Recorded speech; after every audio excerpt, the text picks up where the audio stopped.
We are very happy to have you. Manager wa kampuni ya Ethiopia Airlines Abebe Agasa ayanjudde tikiti z'ennyonyi nnya ezinayamba okusaabaza abakungu okuva mu kibiina ky'ensi yonna ekya IKF era n'asiima abaddukanya omuzannyo guno. Omusite n'amasuba ziri gendera ddala mu maaso tunabwawo nkyankalana yonna oba kukyusa kwonna bo bajja na Turkish Airways era tiketi zaabwe zonna zaawedde dda. Wabadde akwasibwa tiketi zino akulira ebyokutegeka mu Uganda Kickboxing Federation Eddie Gombya akakasizza ng'abakungu abagenda okulamula empaka zino batuuka nga February 21.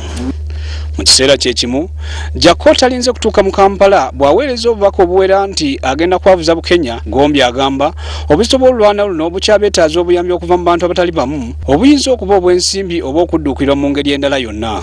Atuuke nga 21 emisana Ethiopian Airlines era enteeka zonna sinalaba okukyukakyuka kwonna tugenda bugenzi maaso n'emikolo gino. Wakubaawo ennono endala 5 ez'okujja abawagizi ekifo ku maaso mu buzito bwa kilo 78 nga n'olunaasookawo lujja kuba lwakati wa Abdu Kikenwa anaaba analwana ne Shamil Silefulia naye enzalo ya Finland, Andu Maserukwe agenda okumeggana ne Richard Ndamulira n'abalala.